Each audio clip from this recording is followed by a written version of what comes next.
not completely in the dark. A hand wants to go up. Is that Sean? Is the hand up? Okay. Nobody wants to fill in Max? Oh, Max? I'll fill in Max. Okay, sure. Good. Okay. Or Tam. You can just call me. Okay. Okay, because she's very Okay. Between Sean and Tammy and myself, we'll fill her in. Okay, thank you. All right, Reed Johnson's turn with contested spaces. Well, thank you for all the work you've been doing on this, which I was keeping up with. I was on vacation last week, but a lot of great stuff. And I think that Doug, boils this down really quite well. That so many issues today seem to boil down to some kind of need to redefine the boundaries between public and private, the privately owned versus the shared common good, whether in the political, cultural, or physical arenas. So before just giving my thoughts on this, I just wanted to say I love what Drew said about opening up KCET to anybody who wants to come, and the same for us. If you'd like to come over, if you've got ideas, if you want to pitch me on stories related or unrelated to this project, I'd be happy to talk with you, work with you. I know that our editors are open to that as well. So please feel free to throw them out there.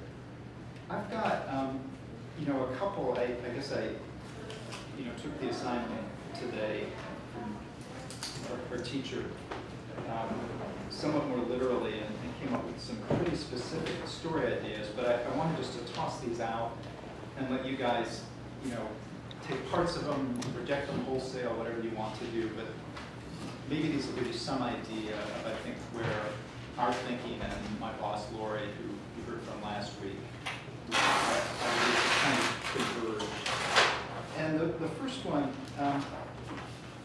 that I wanted to throw out there was a story or a series of stories that would involve looking at an environment. And what I was thinking of was the sort of civic center area of downtown, which comprises City Hall, the LA Times building, police headquarters, the new pedestrian sort of park mall that starts up at the music center, drops down.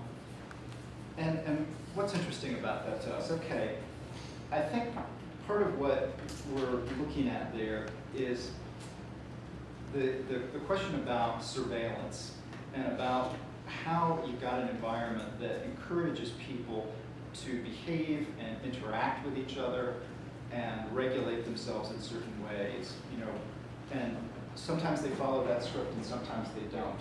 We were talking, I think, 2 weeks ago about this park that was part of the design of the new police headquarters, in Los Angeles, where there is a strip of grass and a bunch of ornamental palm trees. And it wasn't intended for this, but all of the sort of hipster downtown residents have appropriated that space and turned it into a art park. So anyone who has sort of the requisite, Jack Russell Terrier or some other little cute designer dog, will go over there and, this is kind of used day and night. And, a famous urban theorist, Jane Jacobs, used to talk about the importance of having eyes on the street, that you needed to have a community that was sort of 24/7, where people were looking out for each other and where there were multiple uses, and you would have, retail spaces on the ground floor and residential upstairs, and that's a sign of a kind of vibrant area. Well, here you've got some new kind of examples of that in this, redesigned urban downtown. But what we're looking at, I think, is, we've talked about Occupy, which obviously was right in that area too, and redefined how we think about that space, and was challenging some of the established, boundaries within downtown. But there are, if you start looking at the architecture, and particularly the new buildings that have been built, we talked also, Edward mentioned this, some of the ornamental sculptures along the police building are actually, bollards that are designed to stop people from driving up, a car loaded with explosives or something like that. I guess my point is some of this stuff it's all very deliberately engineered. Some of it is kind of hidden in plain sight. some of it has been aestheticized into the landscape. How do we notice this? How much of it is there? Can we inventory it? Look, would we also take a look at satellite photo surveillance? Would we also take a look at Google Maps? Can we begin to document the reactions of people in this environment and the way they make use of it, maybe intentionally or unintentionally, to sort of redraw that space or reconfigure it, either mentally or physically or in some other way, or sociologically. Is this all resonating with people? I hope it's not too vague. Can I add something to that? Please do, yeah. What I find really interesting about what you're saying is it relates to the other two projects directly. If we think about Jane Jacobs saying that a successful, secure, vibrant neighborhood is one in which the people are looking out for each other, right?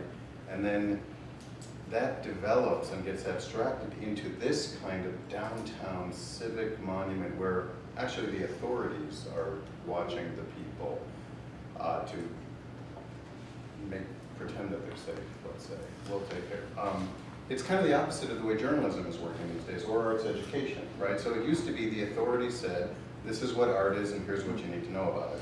But today, it's the people who are saying, this is what we're interested in, and actually we're involved in creating it and sharing it and consuming it.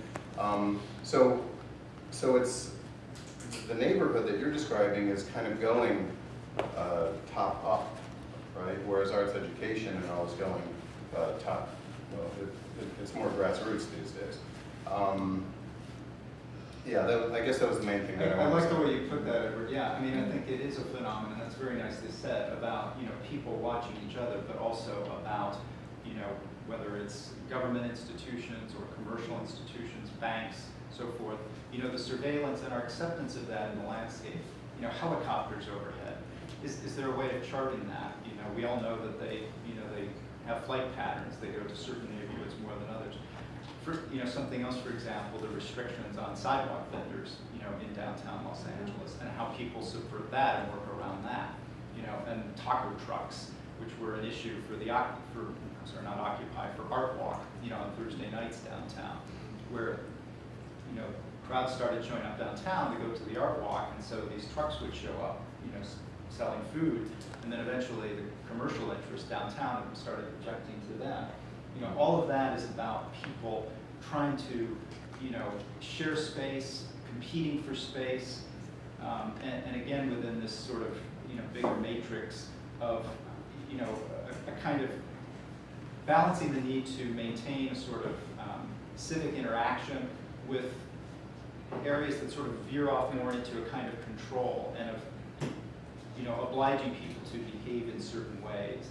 So some of this I think is very obvious and can be seen, and others I think what we want to track is, harder to get at kinds of psychological and cultural responses to this.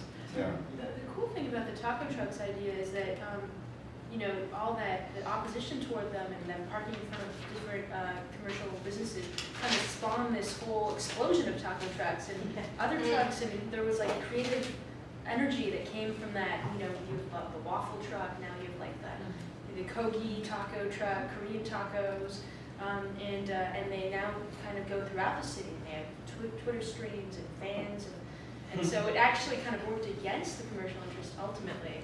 Kind of, I wouldn't say subversive, but like this sort of grassroots effort to change up that dynamic and say, hey, well, we're fine, we can't stay anymore, we're going to go everywhere, and we're going to do all sorts of different things. And I think it's really cool. Great. Just a couple other things I'll say about this one sort of, abstract idea. My colleague Deborah Vankin a few weeks ago wrote a story about some group, and we're not quite sure they're deliberately maintaining kind of a la Banksy, a sort of underground, camouflage or veil over what they do. But you may have seen the story. They've gone around parts of downtown and posted plaques identifying things that are not artworks as artworks, and fudging these lines between public and private, between what's art and what's not art. The Bart Park was one of the ones they did, and they put up a plaque suggesting that those palm trees there alongside police headquarters were actually the artwork of the LA artist Chris Burton, who you may have seen designed the artwork, which is a commissioned artwork outside of the LA County Museum of Art of street lamps. So, you know, all of those things are, these kinds of interventions, I think, are really interesting that artists do and that people do, that ordinary people do, sometimes behaving in artistic ways, whether they would recognize it that way themselves or not, or call it, you know, an artistic response or not. And I think that's really interesting, that art, you know, architecture, art, you know, civic engagement can prompt those kinds of, you know, cultural reactions, or if you will, artistic reactions. I've put in a plug for Art Center College of Design, and I want to put in one more, because I think that this is maybe my favorite cultural institution of any type in Los Angeles, apart from these. And it's called the Center for Land Use Interpretation. Anybody been there? Okay. Matthew Coolidge. Matthew Coolidge, who was like a, you know, MacArthur Genius Grant waiting to happen. The Center for Land Use Interpretation is about 15 years old. It's in Culver City on Venice Boulevard, and it sits next to another remarkable LA institution, the Museum of Jurassic Technology, which I'm sure more of you know about, which is a sort of, you know, it's a kind of bogus museum that challenges our whole expectations of what museums are and what they exist for. You know, it has these it has fake dioramas, it has, you know, it sort of gets you to interrogate. Spoiler alert. Sorry. Yeah, you'd probably figure it out eventually. You know, it gets you to interrogate the whole, yeah, kind of vernacular, you know, of what museums are, of representation, you know, of all the things that we sort of, you know, assume are the way museums are supposed to be, and yet we know those things are being blown up all the time. The Center for Land Use Interpretation has a kind of similar, you know, point of investigation that it's coming from. It presents itself as a neutral, almost dry, pedantic, kind of fact-gathering institution, but it is really a sort of underground art collective at the same time. It's difficult to describe. But what they have done, and this is a group that you know, I've watched over the years kind of gradually expand, you know, its mission. They document different parts of the United States, particularly the western United States, but other areas as well. And the uses that are put, often unbeknownst to us tax-paying citizens, you know, of the lands that we inhabit or don't inhabit. In the case of, let's say, Nevada, which many of you may know is 80% government-owned. So they'll do displays, they'll do interventions, they will commission artists in residence to go to places like an Air Force base in Nevada and make art, you know, responding to the landscape. They've got a remarkable facility in Wendover, which is a city that straddles Utah and Nevada. And it happens to be where a number of weapons test sites happened. And they bought an old barracks in there. And you go to the barracks, you can find the map on the Center for Land Use Interpretation's website. And you go there and there's a padlock on the door and a number, and you call the number. It's all done with this kind of, you know, artifice of cloak and dagger, and then you let yourself in. And here will be this remarkable display of photos and maps and very precise, you know, heavily researched information about sort of, you know, everything that's out there from, you know, the contamination in the Utah salt flats, you know, to the fact that this same airbase was used, you know, as part of the photo shoot for the movie of Hulk. You know, what I'm getting at is they kind of tell you about, they give you this information, you know, to use yourself. And, you know, that approach, I think, would just be useful in looking at a place like downtown to kind of see, you know, these things that are hidden. I remember another display they have. When we cross the Mojave Desert, we all think, oh, look at this wonderful, you know, kind of idyllic, pristine space. Well, actually not. There are gigantic pipelines under the Mojave, which the Center for Land Use Interpretation documents, that are used to send jet fuel across the country, you know, to refuel planes all over the place. So, you know, that kind of thing of finding that subterranean infrastructure a little bit downtown, I think, or in whatever it turns up. You know, let's find that space that lets us tell some of these stories. The other one, and again, it's probably more specific than is useful, but I'm really interested in Mariachi Plaza. and what's going on there right now, which is in Boyle Heights.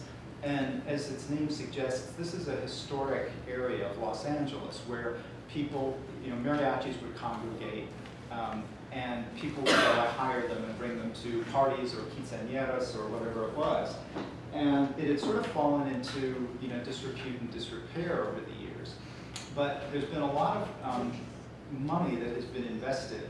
It started, in the area with putting a Gold Line subway station there. And I noticed on one of the threads, a couple of people I think talked about the local councilman there, Councilman Huizar, who also, and this relates, Imade's done some great stuff on this, relates to questions about graffiti and I'll get to that in a second, but here you've got a space, that is both the product of natural kind of historical evolution, heavy government intervention to sort of, turn this thing into something that, is still vital and maybe can continue to evolve, but also is a little bit of a, kind of, I wouldn't want to say, well, I guess I'll let you draw your own conclusions, of how artificial in some ways it is. It's been preserved. And there are a lot of new businesses going up around there that reflect the changes in the area. I think I mentioned one of them, which is a bookstore called Libros Schneebros, run by a guy named David Kippen, who used to be the head of the reading program for the National Endowment of the Arts, where communities pick one book, everybody reads it, To Kill a Mockingbird or whatever. So he's got this bookstore in there. You've got coffee houses, you've got very traditional establishments. You've got then also, I was curious, about the surrounding neighborhood and how people there are perceiving, this new collection of buildings. One of the most significant of which is a hotel that is a place where itinerant mariachi musicians have stayed for decades. And it had sort of fallen apart. It's a great old red brick building. And the city came in and, again, invested a lot of money, to completely rehab it and return it to its historic use. So you've got mariachi musicians living there. So you have this sort of confabulation, again, of, a number of sort of public and private, partnerships. The city, I think through the offices and the auspices of this councilman deciding this was going to be a showcase, it was going to be a place that got resources diverted from other places to make it look, like what it looks like. I haven't been there in about a month, but I imagine, as with most places, they're starting to, emerge, if not right in Mariachi Plaza, around the periphery of it, graffiti or tagging or other kinds of local art as people respond to that. One of the things that Imade brought up that I thought was interesting was just, this question of sort of the criminalization, of different kinds of art and who that affects.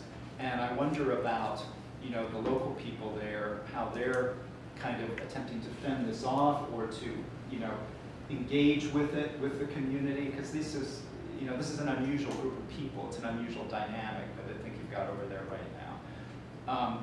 I wondered about giving journals, to some of the people over there, and, as a way of documenting it. There's a number of good writers like David Kippen, like a woman named Josefina Lopez, who wrote a feature film called Real Women Have Curves. She's a playwright. She and her husband, they're a little bit further down, about 3 blocks further down the street. But they have a theater, right? They have a theater, exactly, Casa 0101. Yeah. There's another guy named Abel Salas who runs a sort of a cultural center called Corazon del Pueblo, and he also publishes an art journal called Brooklyn and Boyle, which is the historic name of the neighborhood. One of the things I think, with whatever we do, we're really interested in trying to find different ways. I think, if we come out of this with, sort of a traditional LA Times, long print story, we will have failed utterly. And so what I'm really looking for, is for ways to present this material very differently, utilizing sort of the full range of online content possibilities, and also of, really getting out of our kind of, customary institutional role of sort of being, you know, the big paper of record in town, and really turning the story as much as possible over to the participants, whether that is, you know, the person downtown, you know, the street vendor who got chased out of, you know, the music center for trying to sell a taco, or, you know, the person who is in Mariachi Plaza kind of watching this evolution, you know, of the community through a combination of, you know, city council people wanting to create one sort of outcome and other people wanting to create another outcome. Yeah, I love just a lot of that. So much, sorry, this is gonna be a little unformed, but what I hear, I think, across all the stories is that you're wanting to look at the expectation and the intent of the space and then compare it to the utilization. Love that, yeah. So then the art Wish I'd or whatever said. is what happens in between. And just as kind of a data entry point, I was looking a little bit at spacefinderla.org, which is basically kind of like a Craigslist. If you rent a venue, and Terrence was talking about this, the vendors put up their space to rent, and then the renter, presumably an artist, they're not necessarily, can search for, you know, price, location, availability, etc. So if we're able to get some of that information, that could be a way to really practically look at what is the intent of the space. Is this a gallery? Is it being used to display art? Do they check off? I love that, yeah. And art is what happens in between. Yeah, I think that's great. That was one of my questions, because I happen to know I had one idea for a story, that took place outside of LA Town. You know, there was this guy who wanted to plant a corn into the pots that you now have palm trees, and he actually did it, and then the city came and ripped off all the corn and put the little palm trees on it. And I think that was a really interesting story, and he was very emotional explaining it to me, and I think it might be something that social media might be interested in. But it's not really art. Maybe, well, you know, if he was gardening, you know, it's not, there's no art really. Well, that's interesting. You know, while I'm making all these recommendations, a film called The Garden, which was nominated for Best Oscar documentary 2 years ago, and it's about the Central Garden, you know, that existed in South LA. This was a community garden that the city originally encouraged, and it was being used by, you know, this was a large area of land. A lot of them were recent immigrant farmers from Oaxaca, and they were actually using this, you know, to supplement their family, you know, food intake. And it went on for a while, but there was, the film is great because it really lays out, you know, sort of a textbook example of sort of what we're talking about, all these themes. Eventually, it got old, it was flat. You know, the guy who owned it didn't want to make a compromise. And, you know, you can make your own assessments about the various players. But, you know, in some ways, I think you could make a case that, you know, that is a kind of artwork, what people were doing, you know, down there. And, you know, if you sort of step back and look at the thing, you know, in terms of sort of the aesthetics of it, in terms of, you They know, were just, really pretty. I mean, huge corn yeah, coming out of I've seen pictures of it. yeah, and if we think of land art and earth art, Yeah. you know, if we think of process art, you know, if we think of performance art, you know, all those kinds of things, I think when it people would make qualify. something with their hands, Yeah. when the hand is involved, it's Yeah. really. Yeah, And no, also that's a for- great Could story. it be a good story? I would think so. We just have time yeah. for maybe two more. Oh, I was just going to mention very quickly, if you're interested in that sort of like agrarian intersections with art, there's an organization called Fallen Fruit, Yeah. and there's also an Yeah. organization called Tree People that are worth investigating. Yeah. I know. Fallen Fruit is an artist collective, and they do all sorts of, like, it would fit with crafts too, because they, among other things, they like map where there are fruit trees and stuff that's in the public space. And actually in Los Angeles, if you have, say, a lemon tree on your property and the branch reaches out over the sidewalk, that's public space. Anybody can take that lemon. Or you know, anything. So fallen fruit, it's way more expensive than what I'm talking about, but that's part of it is mapping where there's Yeah. public fruit Well, available. yeah. They make jam. They do. That's a great They've example. been done a lot, there are a lot of stories about fall. Yeah. But it's like, you know, another thing I forgot to mention, I mean, art broke out in the middle of, as a protest against what was happening in the garden. You know, Zach De La Rocha came in, he played, you know, a concert to support, you know, the people there, and Daryl Hannah came out and climbed a tree, you know, and refused to get down. I mean, you know, those kinds of things, I think. I mean, the other thing interesting is the Oaxaqueños are having the same struggles back home, you know, with San Exactly. Cristobal and a lot of places in Oaxaca. Yeah. Fighting over land and who owns it and who can do what on. For centuries, Yeah. yeah, and then come Yeah. here They and come sort the of end up same thing. repeating, yeah, the same. One more. No, David, How did Sam use the idea that art is what happens in between? But sometimes isn't the art required, mandated by zoning? I mean, in some areas where developers have to build, they have to leave a certain amount of space for something cultural. That's how Annenberg Space for Photography in Century City came into existence. So that that wasn't, that was mandated from the top.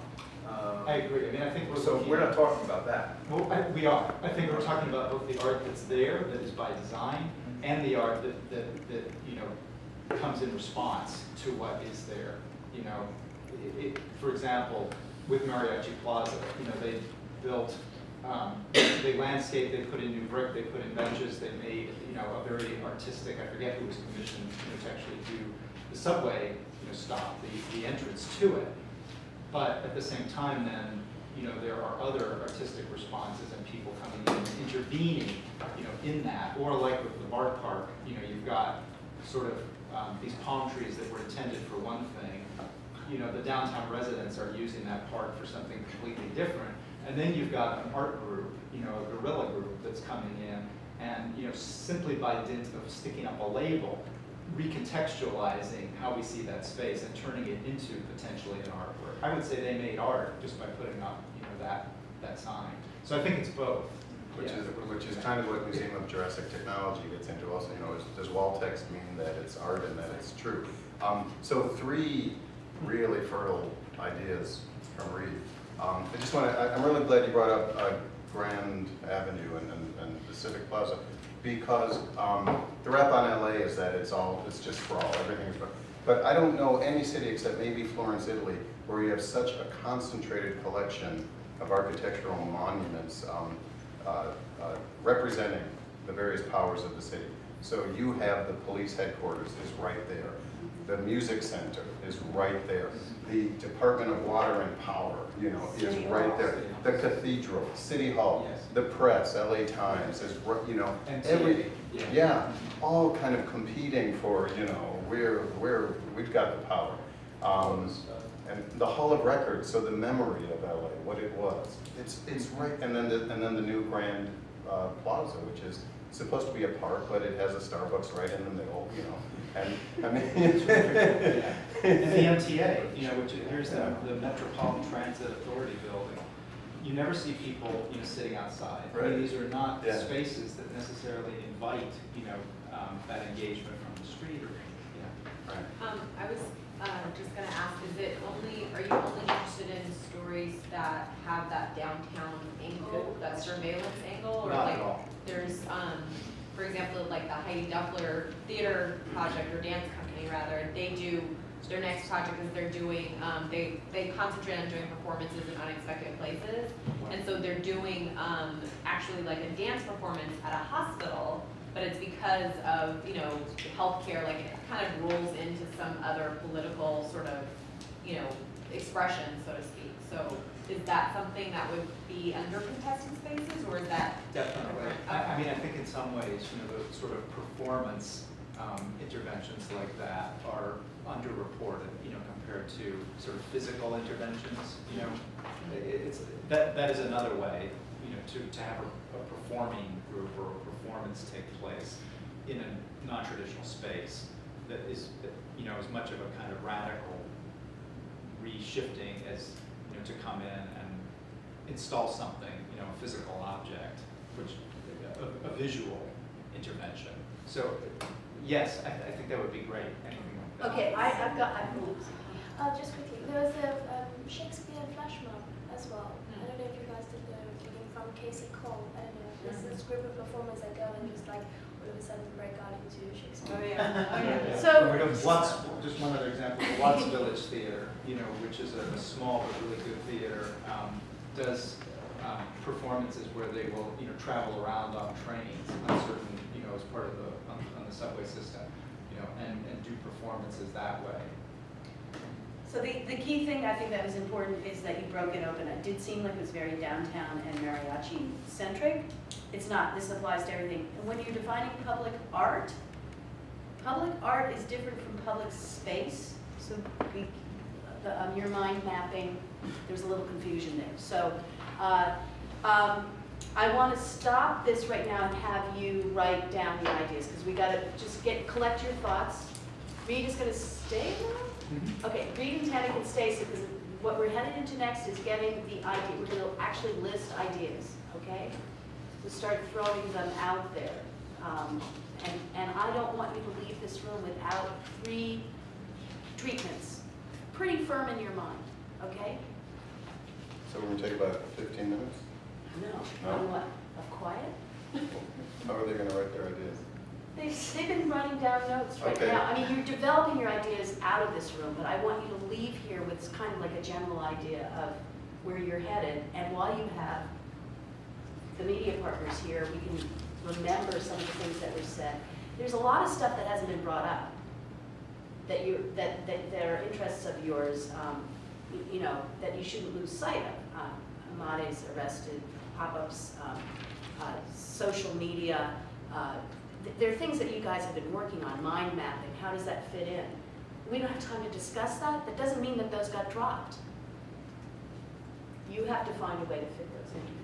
So you want 3 pitches, 1 each, based on our visitors today? I think, yes. Okay. We're gonna put lists up on the walls. I'll take pictures of them, I'll send them out, just in case, you know, so like we all sort of know where we're generally headed, because we're trying to narrow down. If you all leave here and don't have some specific idea that we all have seen and acknowledged, so that at least Tana can say, you know, that neuroscience idea got dropped. Where is it? Do we need it? You know, and she can at least think about it physically. But Sarah, are you asking if it needs to be 1 for Tammy, 1 for Reed? No, you could do all 3 for one project. You could do a little cluster. I mean, you're writing 3 treatments. You're ultimately probably going to wind up on 1 story, but all 3 of your treatments could get picked, and other people will be working on it. And- We're and- going to, yeah. No, I just want to say, so, you know, these have to be stories that you really want to do, that you're passionate about, that will have import and meaning, right? I mean, they You have know, to where be you really can't good. stop trying to find out Yeah. more. It's Yeah. really arts reporting. It's reporting. You like get possessed. Here's what I mean by that. You get possessed. Okay. And you want that beat so badly, you're going to beat everybody else to try and get it.